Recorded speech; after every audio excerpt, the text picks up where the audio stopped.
Welcome to the reality show, day 144 of the war in Israel. Today we're going to talk about Muhammed El-Kurd. If you don't remember who he is, that's okay. I didn't remember either, although we have talked about him in the past. That was when he gave a speech in one of the pro-Hamas, pro-Palestinian rallies, uh, calling to normalize massacres, and then said that he misspoke or something. And now he is maybe misspeaking on Twitter, mistweeting, and calling for what was it this time? Hijacking planes and stuff, and throwing Molotov cocktails without anybody getting in his way. If we have time for it, we will also talk some more about. Actually, we'll talk about the whole issue of no-go zones in the UK, whether they exist or and so on.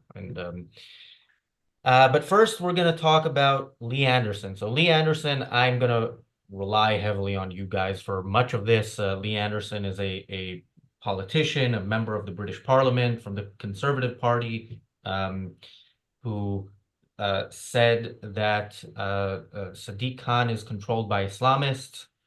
And Sadiq Khan is the mayor of London, for viewers who aren't familiar with British politics.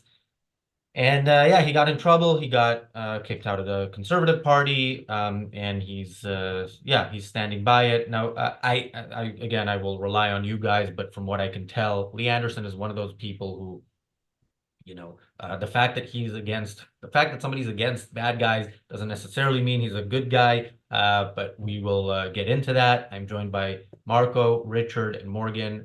How's everybody doing? Well, Not thank you. Very good, thanks. not too bad. Morgan, I'm gonna start with you for this topic. Yeah, can you tell us a bit more than I told us? Because I yeah, limited knowledge of this guy. So yeah, Lee Anderson is one of these people who has the most amazing acrobatic ability to put his foot in his mouth time and time again. So he's a Conservative Party politician, as you said. He's well, no longer actually, since he's had the Conservative whip removed for him for the comments we're going to be talking about. He isn't especially notable, I think. The most significant office he's held, aside from being a Conservative MP, is Deputy Chairman of the Conservative Party. So he's someone who, may have advanced up the ranks to prominence years on in the future, though no longer, it seems. Probably the most controversial thing that got him into the headlines before this was making comments about food banks, where he was denying either that people really needed to use them or that it was kind of because people didn't know how to cook properly and that was becoming a cultural thing in poor communities and something like that. And that earned him a lot of ire from people who thought he was being rude to people who were living on the breadline. So that's who he is. And he went on to GB News a few days ago and gave the kind of interview that, whatever else I think of his comments, actually is fairly standard fare for GB News, I think. When I saw the clip, I actually didn't think that it stood out as something that actually would shake the nation in this kind of way, though it has done. And he made comments saying that though he doesn't think, how did he put it? He doesn't think that the country or is under the control of Islamists, but he thinks that Khan is, and he's referring there to Sadiq Khan, the mayor of London, who's been the mayor of London since 2016, I think, and who's notable probably most for the Twitter war that he got into with Donald Trump a fair few years ago now. And particularly, I think what people were reacting to was almost more the way he phrased it. The claim that Khan is under the influence of Islamists doesn't really stand up to scrutiny, I think, and we'll probably talk about that. But he said that Khan is giving away something like giving away our country or our city to his mates. I think that's how he put it. I think that's probably what really hit a sore spot with people. So that's some of the context there. So Sadiq is mostly known for his Twitter war with Donald Trump. I thought he'd be mostly known for, the explosion of crime in London that is that he is very much responsible for, and for the fact that in recent months, as we'll talk about later, at least parts of central London on Saturdays are definitely no-go zones for Jews. But anyway, Marco. Yeah, Sadiq Khan. Well, first of all, let's remind people that Sadiq Khan is a third-grade politician. He used to be an MP, but it's as vacuous as a vacuum in space can be, really. He doesn't have really a position on anything. He doesn't represent anyone. He just happens to be a lawyer. I don't know how he got a degree in law, to be honest, because it doesn't seem to have much between the ears. But is to claim that he's controlled by a Islamic forces is a bit far fetched. No doubt he swings in the wind like a wrapping of kebab discarded, but I don't really think the guy has any position which could be seen as we could be manipulated by anyone with the sinister intentions. He always try and pacify one side and the other. So it's not surprising that, for example, he puts lights up for Ramadan or whatever the Muslim festivities, even though Muslim population is only 8%. It doesn't seem to put lights for every single other religion in Oxford Street. And then I think the most significant thing was last week when somebody projected the word from the river to the sea on the clock tower, which is the Elizabeth Tower, the tower which holds the Big Ben. And he didn't really say anything about it. You would expect that the guy in charge of the police in London, the boss of the chief of police in London, you would expect him to take a position to say this is not acceptable, not on Parliament, and certainly those words, we know very well what they mean. We know what the background is. We know what they stand for. But the guy didn't even appear. If it's not popular, he's not going to be around. If it's something popular or populist, I should say, you will find in the midst making some stupid, bland statement. And in the case of this MP, his reaction was trying to grasp every single possible phobias that you could think of. Effectively, he said that the statement of this former Tory MP was racist, anti-Semitic, anti-Muslim. I think he just stopped short to say anti-trans. But I think if I can start with the MP, Lee Anderson, just to give an extra flavour to this, he's a northern straight-talking MP. That's his stick. That's his personality. So he is the kind of person that is going to speak his mind bluntly, and that's what appealed to his voters, and that's what appeals to many people who are calling out for straight talking when all of the other MPs who get asked questions make a statement, get asked a second question, and repeat their first statement again, and that's all they've got. So he's somebody who does try to answer a question when asked one, which is what you would like politicians to do, but is also what gets such people into trouble. Because he was asked, for example, do you think Islamists have taken control of Britain? And he said, no, but I do think they've taken control of Khan and London. So it was in response to the first question that he repeated some of the phrase of the journalist in the second question. So to some extent, he was sort of led into the phrase which he's now being criticised for. Now, it admits it's a slightly clumsy phrase afterwards, but there's a lot of truth to what that means if you don't pin it down as got control of, as meaning a conspiracy theory, as opposed to allowing Muslim groups to bend the law or break the law to an extent which other groups are not able to, and you're looking the other way or facilitating that. Now, that includes the incident you're just talking about lighting big letters all the way up the Tower of Big Ben as a protest. It includes lots of the chants on these marches that are anti-Semitic. It includes the fact that Palestinian flags fly from public lampposts where no flags are allowed to fly from, and you can even fly a Union Jack from a public lamppost with it lasting more than a day. And yet those flags appeared in late October. They were criticised. They were against the law. They were criticised by the police, and yet they're still flying from the same lamppost come months and months later. And I've never heard the mayor make one single remark about such a thing. So it's the double standard that's taking place, and it's the fact that all of this, I mean, Morgan made the point that it doesn't stand out, this phrase, as something that would shake the nation. No, it doesn't.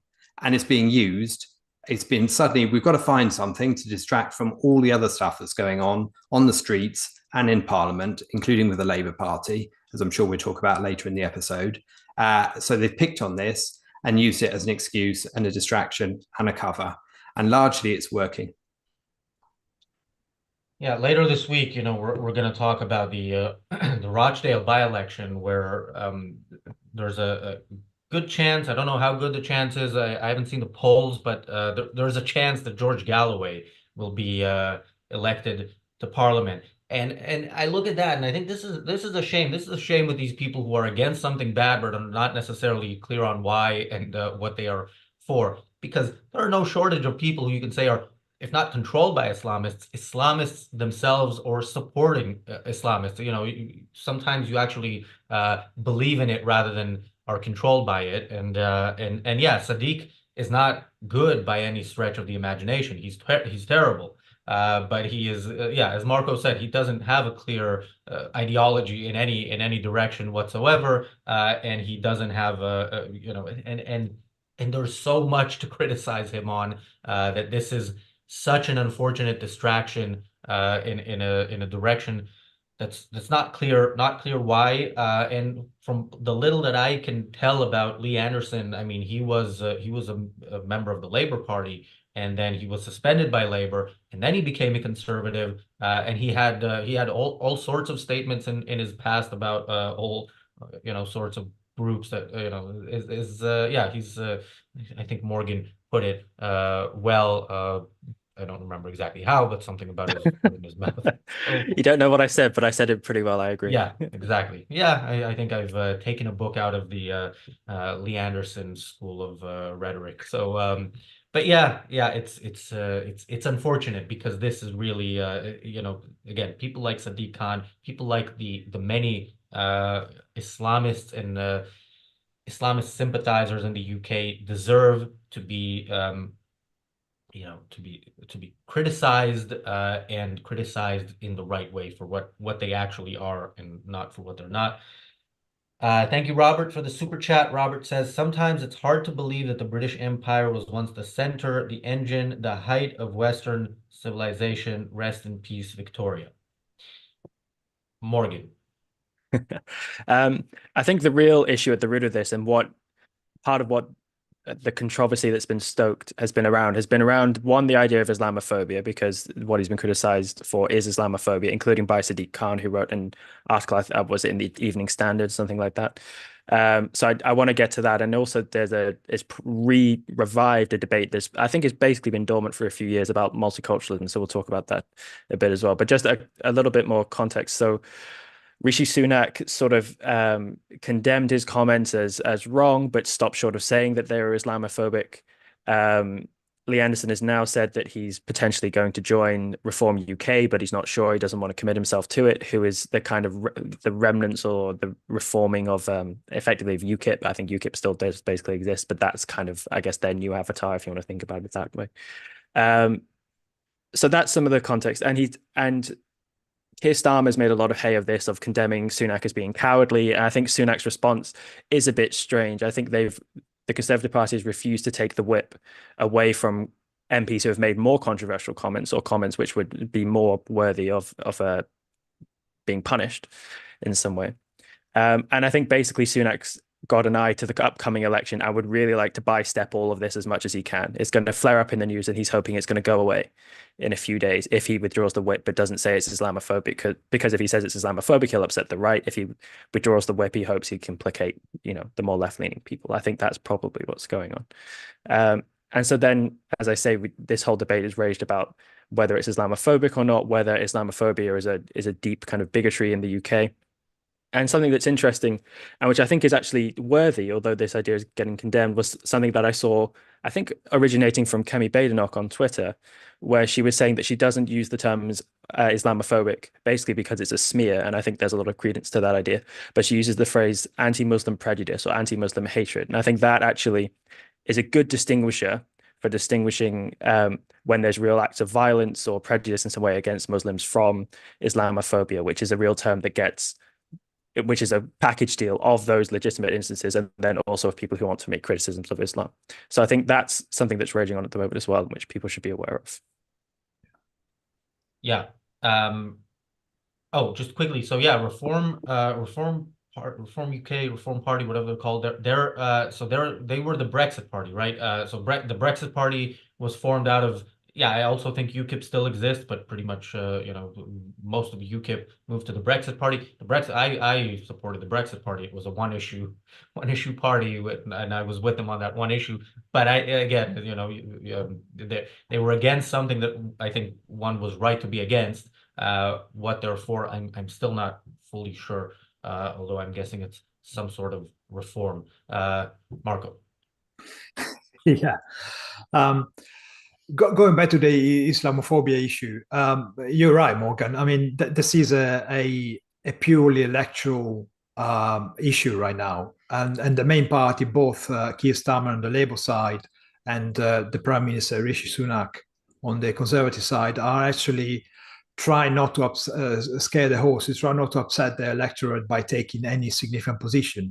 I think Sunak has got another layer added to his position because he's a Hindu, and we know that Hindus and Muslims don't like each other at all, so much so that often the factions of Hindus and Muslims face each other in a violent way. It's happened in Leicester, happens now and then. The BBC doesn't even bother reporting anymore because we don't like to show that diversity doesn't actually bring any sort of richness in the end, but that's a different issue. And Islamophobia is true. Even Lee Anderson in the interview on GB News actually made the point that he doesn't criticize Muslims. Muslims are individual, and you can take a judgment on an individual on the basis of how that particular individual behaves. What he takes an issue is with Islam. So Islamophobia is actually the criticism of Islam, which is, if people try and push Islamophobia, as you said, as a package deal, effectively you are introducing sort of blasphemy laws by a backdoor.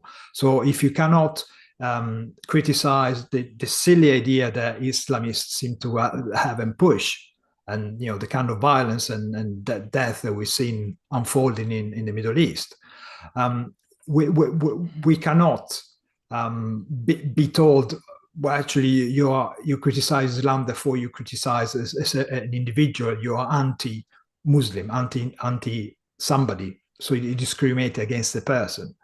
And that's what we have to be careful about, because we definitely have massive issues.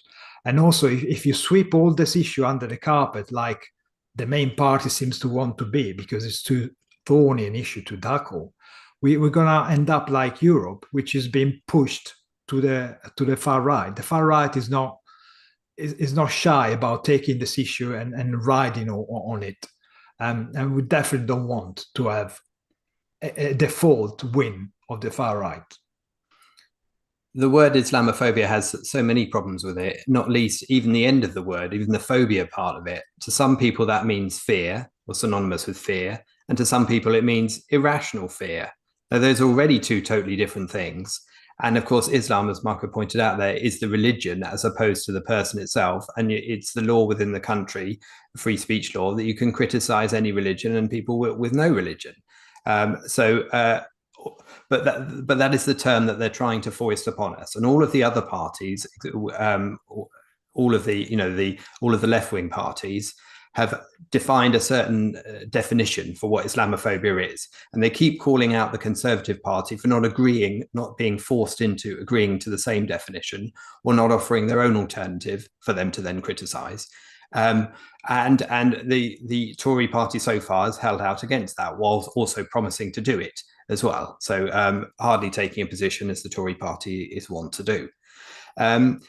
In fact, so bad is it that the Prime Minister at the moment has been criticising, he's been talking about Lee Anderson, and he said it was wrong to name an individual, talking about Lee Anderson's mention of Sadiq Khan. Now, Sadiq Khan is not an individual, he is the Mayor of London. And if you say that individual Sadiq Khan, you mean the mayor of London and the office of mayor of London that he holds. It's not like you're picking on some random Muslim from that popped out the local mosque, is it?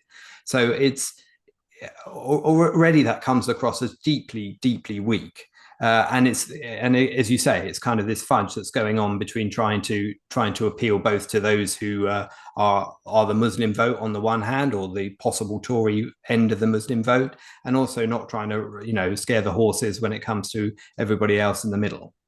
I think that the mayor himself has already done the dreadful things in this particular context, because his response to Lee Anderson's comments, bear in mind what we said earlier about how he raised them, in what context. He said they were pouring petrol on the fire of anti-Muslim hate. Now, his use of graphic imagery like that, pouring petrol on the fire, is instantly trying to make some very loose words sound like somebody is being burnt or beaten up. It's trying to associate proper violence with an opinion. And that's what they're always trying to do. They're always trying to fudge those two together, as if making a criticism of Islam is the same as initiating violence against Muslims. That's the package deal going on. Well, they don't always try to tie opinions with the violence that they promote. I mean, look at do they make the connection between the savages marching on our streets on Saturdays in support of the savages in the Middle East, and the fact that they are actually supporting the rapists and murderers who did October 7th? No, it's only when it's their side criticized that they and if you wanted to test that out, try tying some Israeli flags to some lampposts and see how far you get. Yeah, which, by the way, yeah, we'll talk about that more when we get to the no-go zones. But for that specific example, I think pretty much all of the UK is a no-go zone. You do that anywhere, and yeah, it will not end well. Akira, I'm gonna read this just because I know you're not a troll and you're joking, but yeah, I don't know how Morgan is gonna take this, but yeah. So first, Akira says at the beginning, Morgan's new look reminds me of one guy who converted to Islam. And then later on, he says Morgan can pass as a skinhead. I mean, dude. Morgan, see, this is what happens when you cut your hair. Luckily, I cut my hair and then ran off for a month, so nobody noticed. I mean, do I have to explain myself? No. I mean, so Molly, my fiance, said I looked like a terrorist when I did it. So Akira's not the only person who said that to me. So there you go. Well, thank you, Jonathan, for the super chat. Jonathan sends a emoji of what I believe is a hippopotamus, but I don't know what that is in reference to. Although I never know what emojis mean, as I've mentioned. Yeah, I think if I had a point here, Akira made me lose it. But we do have more topics. So Morgan, any additional thoughts on this topic? I think I must be the only skinhead in the world who bitches and moans about anti-Semitism as much as I do, but there we go. As for anything about this, I think the surface level details of the story we probably covered enough, and probably will hook into the multiculturalism point, which will lead us into the no-go zones thing. The only other thing that I would say is just that I think it's right to say that there's some cynicism going on here. That Lee Anderson, although I think he's really wrong, and so I mean, part of the reason why he's wrong, Sadiq Khan was given the award for being Islamophobe of the year by the Islamists or the Islam Human Rights Commission or something like that, and he got a lot of shtick from pro-Palestine Muslim communities throughout the country when on October 7th he put the Israeli flag onto City Hall. So I'm not trying to excuse him in any way or say that he's okay, but I think he's viewed from what he actually is as a kind of center-left compromiser, something like that. So Lee Anderson is mistaken in what he's saying, or he's wrong, or he fudged it up, But that's all that I really have to say on the issue. Can I just add the fact that Sadiq Khan actually broke with his party stance and actually declared he wanted a ceasefire. When the Labour Party didn't have the balls to take a position, he did. On the one, he finally found his gonads, and he managed to say that. So, you know. And he only flew the flag on City Hall in the 2-day window when you could show support for Israel without, scaring most of the middle ground horses. That very brief period that came and gone in the blink of an eye, same as it does after every terrorist incident. And also, while we're at it, let's remind the audience that the Labour Party is the only party who was actually investigated by the Equality and Human Rights Commission and was found in breaking the law, equality law, on 2 counts for anti-Semitism. So they have lots of reasons to make this as loud as possible so that we talk about Mr. Anderson rather than the anti-Semitism, which is still rife in the Labour Party. Yeah, all right, people in the chat, I didn't mean to start a whole conversation about Morgan's hairstyle. I kind of miss the days before October 7th when this show, had a lighter feel to it, but we do have the reality show extra on Sunday. We don't yet have a topic for this weekend, so maybe we just found it. And most of the people in this conversation are YouTube members, so you will be able to view that and participate in the chat. Should we go on to the next topic? Somebody who can actually be accused of being an Islamist pretty easily. All right, Roland, because it's with a super chat, I will just quickly read it out. I'm all on board with Morgan's hairstyle. My only criticism is that he should get rid of the beard too. Oh, that's gonna start a whole debate here, Roland, because yeah, some of us strongly disagree with that. That's a magnificent beard. I am getting it shortened, but it's not going away. You would worry, not that I was a terrorist, you'd worry if I was 12 years old, if you saw me without the beard. So there you go. Perhaps the topic for TRS Extra can be helping me design my new wig. We'll see. But before we go on to the Muhammed El-Kurd topic, right, I just the second part of that topic, I thought we could delve into the no-go zones a bit. Yeah, sure. Sure. So, I mean, just to introduce that idea, if people aren't familiar with it, no-go zones is the suggestion that it's been repeated in lots of countries throughout Europe, but it's been in the UK. It was a big object of discussion in the kind of mid-2010s, early 2010s. And this is the idea that in particularly Muslim communities, which is the context is often brought up in, people who are from a different ethnicity or religion are not just afraid to go into those areas, but they're in a sense not allowed to go in. And this is a heavily disputed claim. There's lots of people. So actually, I should say there was a Conservative former minister for London called Paul Scully who brought this idea back up into the conversation in an interview in the last few days in response to the Lee Anderson thing, and that's what's revived this back up. And he's now apologized, and some people are saying that he's just a racist for bringing it up. Some people are rallying behind him and saying, good for you for saying what we're all thinking.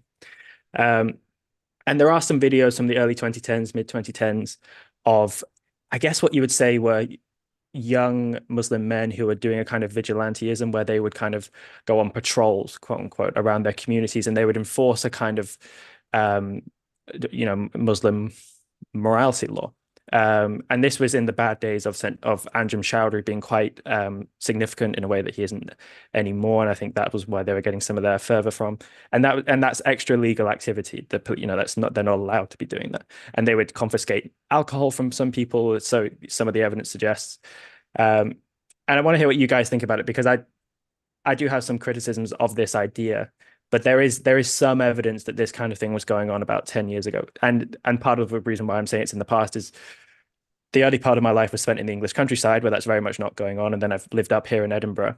And though I experienced Muslim communities and interacted with them when I was in Manchester for a year, I don't have a huge exposure to this, because a lot of the suggestion is that these no-go zones are going on in Birmingham and prominently in London, and you guys live in London, so you might have a better idea than I do.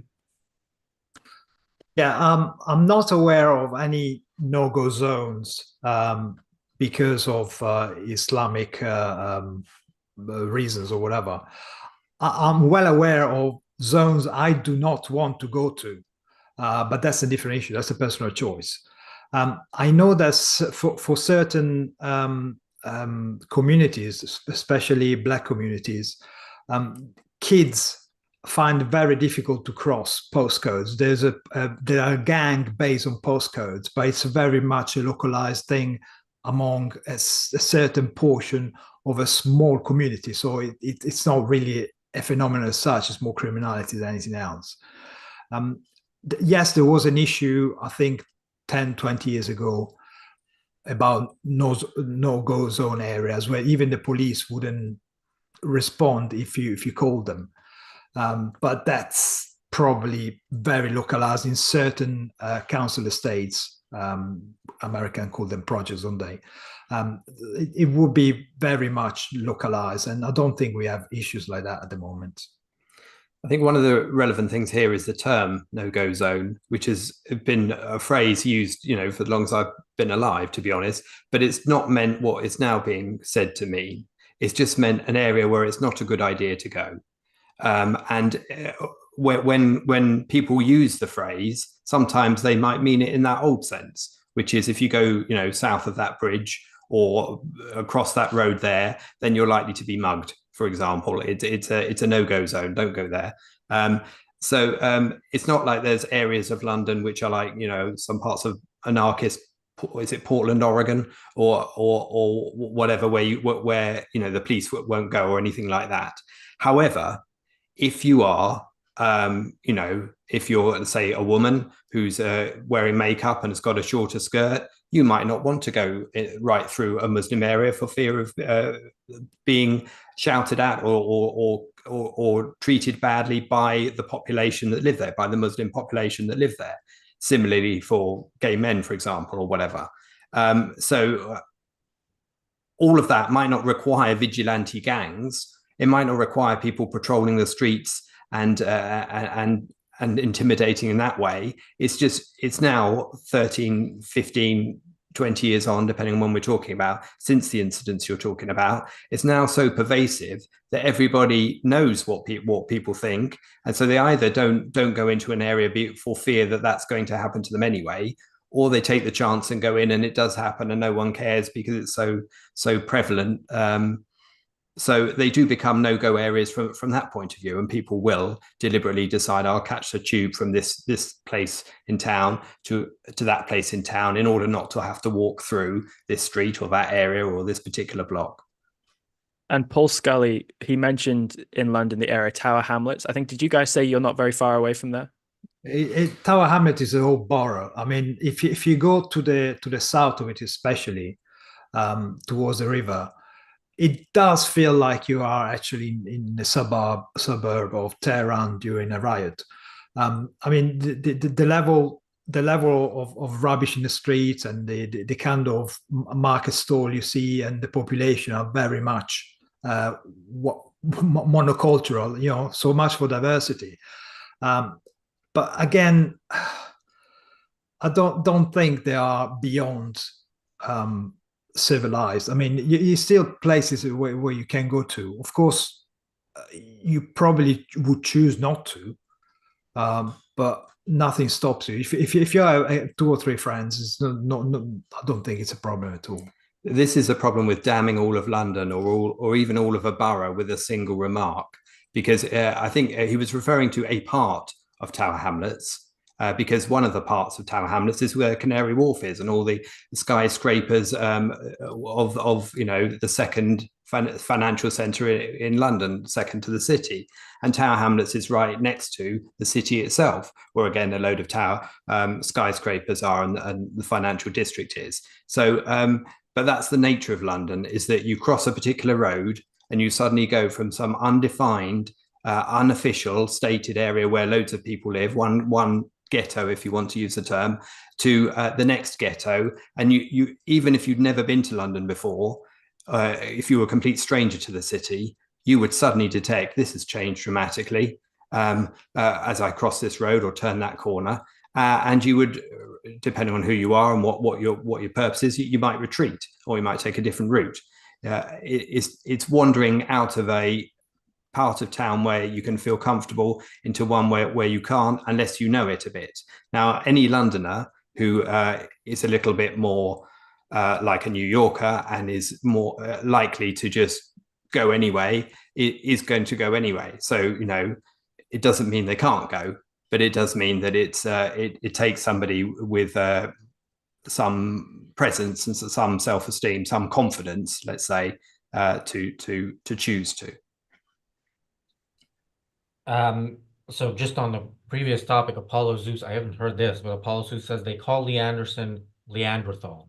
That's funny. I mean, I'm not a huge fan of such things, but yeah, not bad.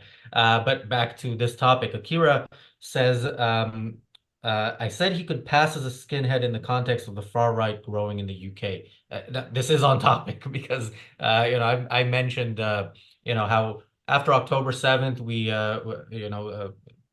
people in London, objectivists in London, offered people in Israel if they needed to leave a place to stay, and a few people took us up on it. And one who was going to spend the first night in a hotel, I suggested an area, and then she looked it up and she asked me about it, and I said, yeah, it's good. It's a 5-minute walk from the biggest mosque in Europe.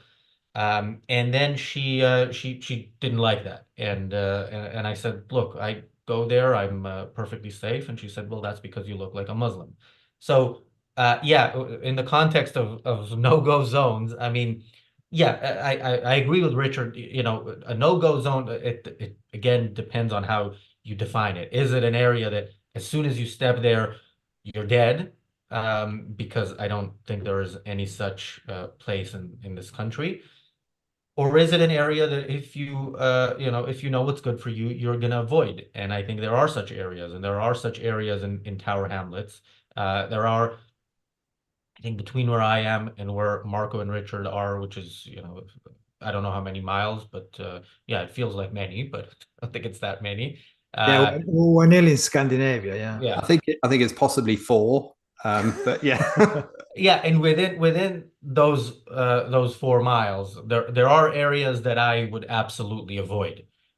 So yeah, I would say there are no-go areas in London. I would just probably define it a bit different. And again, when we talk about the Rochdale by-election, I haven't been there, but just from seeing who they're considering voting for, like who the top candidates, plural, are.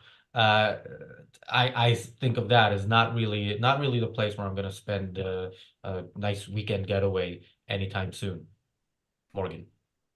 Yeah. I mean, so I agree with what Marco and Richard were saying, is that my sense of no-go zones is that it's overstating the issue, although there seems to have been an issue of the extra legal vigilantism in the past. It might be reasonable to mean it in the sense of a place you'd rather avoid, maybe because there's either high criminality or it feels just a bit unsafe. But the literal no-go zone thing is, I think, a bit of a defunct idea. What I think it is the case, though, is that as a product of multiculturalism, and I'll define exactly what I mean by that, what you do get is, in a sense, what we've been talking about. You use the word ghetto, Richard. I think that's fair enough. You get solitudes or isolated communities, which, as you say, it's almost like you've crossed a road and then bang, you're in an almost completely different town. And you do get those done along religious, ethnic, racial lines. And I think that is a product essentially of multiculturalism. Where you do get these kind of like micro states almost popping up over like 2 or 3 streets, and then you've got another one, and so on. And when I lived in Manchester, which is very far away from Rochdale, Rochdale's in the Greater Manchester area, that was my first experience as an adult, really interacting with some of these communities. Now, I didn't go to Rochdale, but I did go to an area called Strangeways, which is on the edge of Manchester. And if you've never been to Strangeways, its name is rather fitting. It's rather strange. So you go literally from one street where you're in the center of Manchester, which is a slightly dodgy, but modern British city. And then suddenly there is rubbish all over the road. I mean, completely all over the road. Young men kind of wandering around trying to usher you into their houses to sell you knockoff goods. And that's where you knew in Manchester, if you wanted a Versace bag or something that was a knockoff, you would go there, and lots of people would go there. And it's completely illegal. It's opposite a prison, strangely enough, but it's not cracked down on. I went there, and if you go into one of the houses and a police raid happens, literally they'll pull down the shutters and tell you to be quiet until the police go away.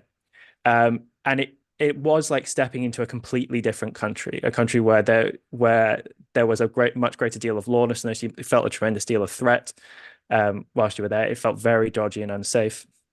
And that kind of thing really does happen as a product of multiculturalism. And multiculturalism, there's a kind of benign sense of it, which I think is fair enough, which is where you get something like a Chinatown popping up in London where you don't feel unsafe. It's you're going there because you want to experience a bit of that kind of culture, just restaurants and things and so on. It's quite commercial and very nice.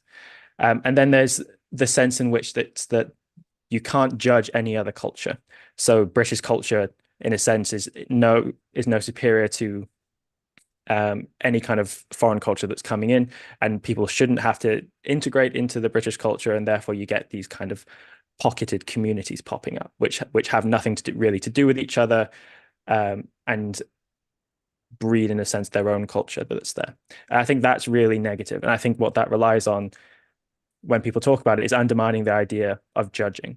So people say that you can't judge any other culture, or they poo-poo that idea, and I think that's really damaging, because the way in which you change bad aspects of a culture is through judging them, is through pronouncing judgment. I think that's something that Rand, I haven't read her explicitly saying that, but I think that's something that which you could fairly read into her work, particularly when she talks about the importance of pronouncing moral judgment.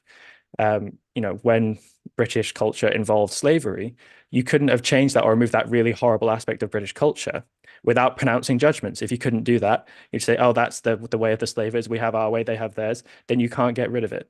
And that is, I think, the really pernicious aspect of multiculturalism. And unfortunately, criticism of multiculturalism amongst mainstream politicians, I think, is kind of lumped in with a kind of racist comment. If you're complaining about multiculturalism, you're viewed as a bit suspicious. Are you really just not liking that foreign people are here? Whereas actually, people who were originally foreign coming into Britain, becoming British citizens, has tremendously improved lots of aspects of Britain in many ways, not the least of which is improving the rather sorry state of British cuisine. But there you go. So that's my thoughts on no-go zones and multiculturalism. By the way, Willful Thinker said earlier, sounds like Los Angeles. I remember this was like 6 years ago, just taking a walk through Los Angeles, and in a nice area, and all of a sudden thinking, where am I? Am I actually gonna get out of here? And I've heard it's gotten worse since. So no, I don't know if we're at that level as some of those areas that you see in some U.S. cities, unfortunately. Marco. Yeah, Morgan, you're totally right about the issue of multiculturalism. And it's exactly because of that we need to tackle it while it's not an issue, while people can still talk about it. The right to condemn certain practices in certain community, for example, female genital mutilation among the Somali community and other barbaric practices like that, is essential in order to avoid having the scandal resentment growing and turning into a political representation, which is then inevitably a far-right one. We don't want to have a civil war based on race and tribes, because at this stage we can still walk back and treat people for the way they behave. Of course, there are lots of peaceful Muslims who couldn't care less about Sharia law, but it's also up to them to stand up to the people who want to impose Sharia law. And it's up to us to point out and condemn when multiculturalism is creating an issue. When people try and dial back the hands of time and bring us back towards the caves rather than towards a future where we can live in a more civilized way. And that's why it's important that we call it off. And that's why it's important that we don't let the primitive savages win. And this second MP that we're talking about, Paul Scully, the one who spoke about the no-go areas, has since said he's made a form of apology for using the term, and he's also said, "I'm sorry that I spoke up in the first place," and that is the problem. Yeah, I mean that is what ends up leaving you to only the straight talking to end of the scale that ends up being far too blunt, perhaps, and it ends up crushing dissent everywhere. And that's what a lot of all of these stories tie down together. Is it's a media and political smackdown of anybody who dares to speak out against multiculturalism, and whichever form of words they choose to go, now you're guilty of that crime. So we smack down again, and we make sure that everybody everywhere knows that you cannot criticize this as a policy. I mean, one of the ways in which it manifests is, for example, at tube stations in London, different tube stations, you'll find a few in different parts of London where not only is the tube station written in English, it's also written in Arabic, or it's written in whatever language relates to the community of that particular area. And lately, for example, there's been the adverts are sometimes on the actual gates of the tube. So the gates that you come through with your ticket as you exit and enter the station. And those have adverts on them. And in certain areas, those adverts are always for Islamic charities. So it is not possible to leave the tube station and enter the area that tube station serves without being reminded by the charity advert that this is essentially an Islamic area. And that's the sort of stuff that the mayor is in charge of. And that's the sort of stuff that gradually, by creep and by intent, and it's hard to tell which is the case, and it's hard to tell exactly who's leading what, but that ends up making areas officially branded in a certain way, whether it's the official name of the station or the adverts on the thing. And then, of course, people are choosing to move in or out of an area by their own volition, of course, because they no longer feel comfortable. And that's what leads to great demographic changes within certain areas, which can accelerate quite fast and then cause the ghettoization to be even more evident. I think one of the things that I would like to do for many people who speak in favor of multiculturalism, who live in Surrey or some places in West London or whatever, is simply to take them on a double-decker bus and to sit at the front of the bus on certain routes, to say nothing at all, and to ride through for 2 or 3 miles, and then to get off and then to ask them to describe what they've seen. Just describe what you've seen. Because some of what you talk about there, Morgan, the kind of activity where you'll see people urinating or even defecating in the street, for example, or all sorts of things that you wouldn't see in any civilized place, and you certainly wouldn't expect to see in a first world city like London. You might see, and you probably will see, in certain areas that could legitimately be described as really don't go there zones. Yeah, by the way, the tube station's written in the language, sorry, the language of the local community. That's not in every local community. I haven't seen that in Golders Green or Stamford Hill or any of the Jewish areas. I haven't seen any tube station name written in Hebrew. But anyway, let's move on, if my voice will hold up for the last topic, to our friend Muhammed El-Kurd. So this is a guy we spoke about whatever it was, a month ago, or I think it was more than that, when he said at one of the pro-Palestinian, pro-Hamas rallies in London, where is it exactly? We must normalize massacres as the status quo. And the audience cheered. Now, of course, at the time, he said that he misspoke, that he meant we must not normalize massacres as the status quo, which happens. Sometimes people, forget a word. That happens to me on the show all the time. But again, this tweet of his, sometimes people also accidentally tweet things. So, but there's a point at which you say there are too many of these accidents, and this tweet is still up. Tweets can be deleted. So I will read the tweet. By the way, this guy is a poet, and as you can see from this tweet, he clearly knows it. So the tweet is: you can't protest peacefully. You can't boycott. You can't hunger strike. You can't hijack planes. You can't block traffic. You can't throw Molotovs. You can't self-immolate. You can't heckle politicians. You can't march. You can't riot. You can't dissent.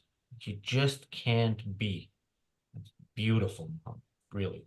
This is, and again, this is somebody who is invited to speak in front of these audiences that we are told are all they just care about the children and they want the killing to stop and so on, and therefore ceasefire, which is the ending of shooting, which is really nice.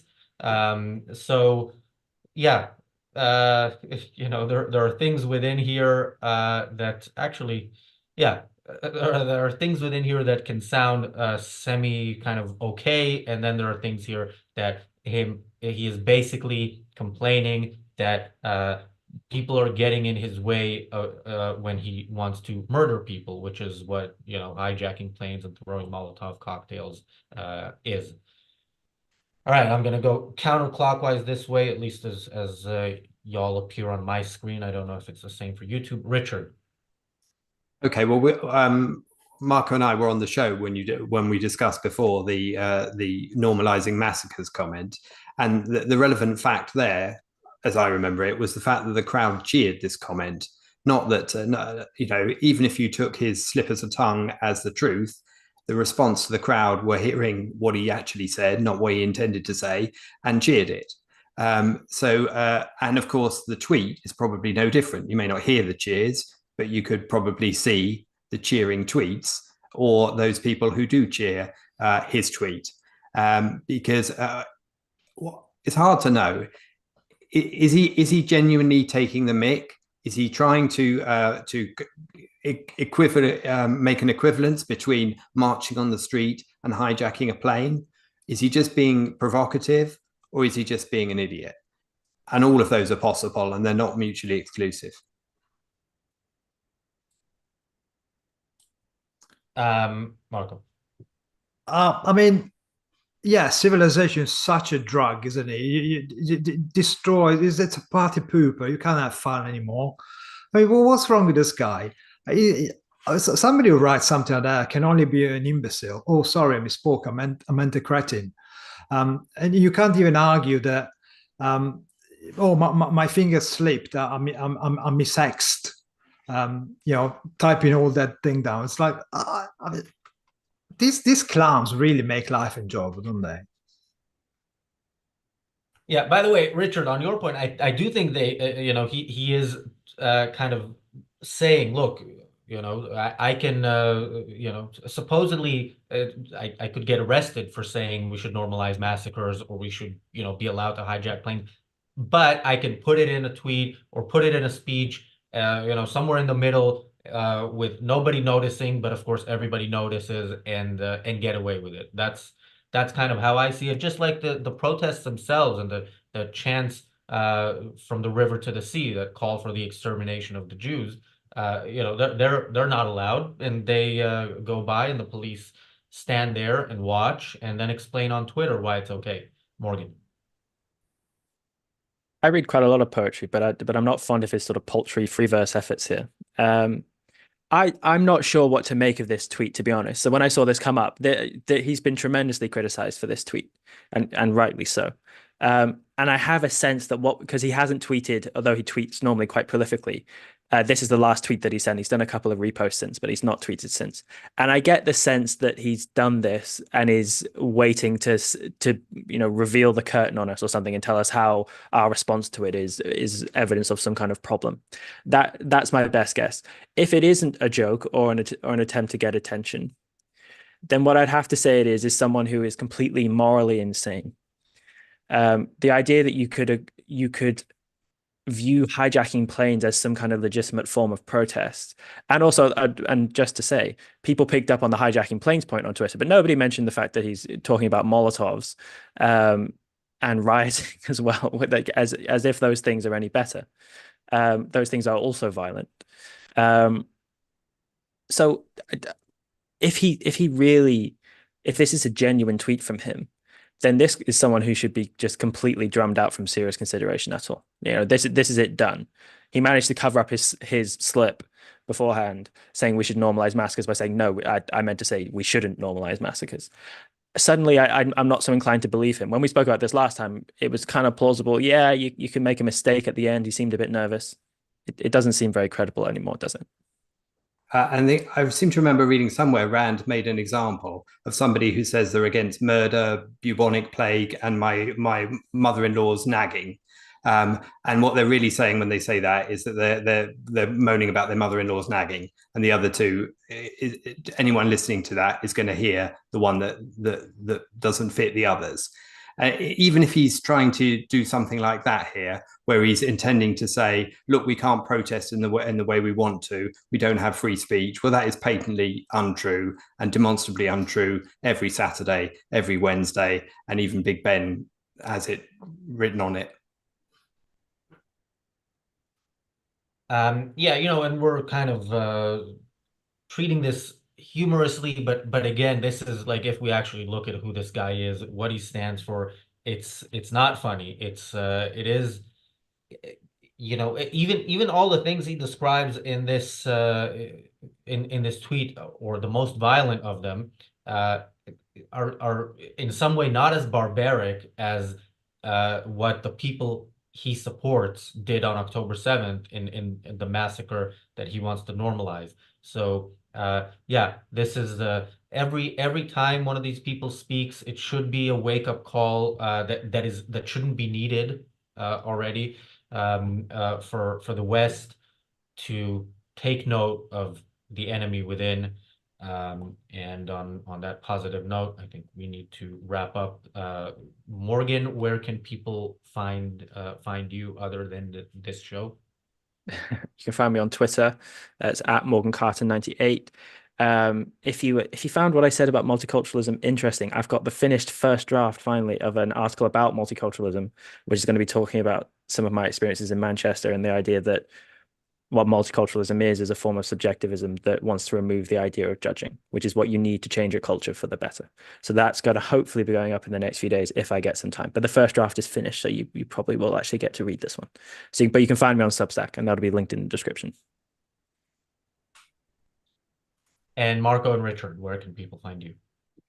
You can't find us, but you can find stuff that we do on the Briefly Objective, videos of people who know what they're talking about. We just put them together and post them up there with the help of Daniel, of course. So check them out. They're short. You can tweet them. You can share them. You can just look at what particular issue you're interested in. And the important thing is to share them so lots of people see them. And two new ones came out yesterday and on Friday. One from James Valiant, one from a beardy skinhead. And I have to reply to this because it addresses me, and I think incorrectly. Hey, Razi, I know you hate Bibi a lot and want him out real bad. Knowing that Israeli military intelligence knew of October 7th and opted not to stop it to oust Bibi, do you believe the left was right?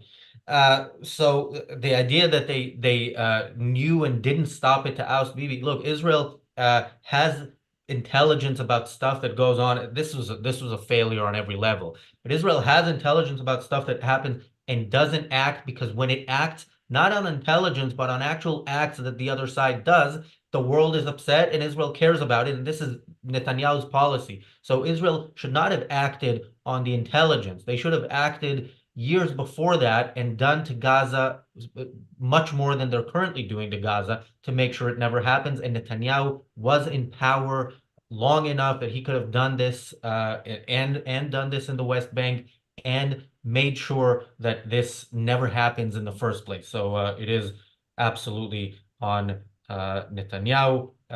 One of the trolls in the chat says, if you guys are getting paid for this, it's a waste of time. Well, we're not getting paid enough, but you can super chat if you'd like, and we would absolutely love to get paid more. I think there's a $500 limit on super chats, but feel free to do them repeatedly. Do they get paid? Because they're here a lot, the same people. So what do they get paid? The trolls. Oh, I don't know, but if they do, then look, generally those causes have more funding. But even the people on the left who get paid, I believe that they actually believe what they say, which is probably worse than if they didn't. Anyway, that was fun. Thanks, guys. We are late to the Fountainhead Book Club, which starts right after this goes off the air for Ayn Rand Center UK members. If you're not a member, there's a link in the chat and in the description. And if you are a YouTube member, you can watch that live, but you cannot join the Zoom call unless you're a member through the website. Thanks, everyone. We'll see you back here with the Daily Objective and the reality show tomorrow.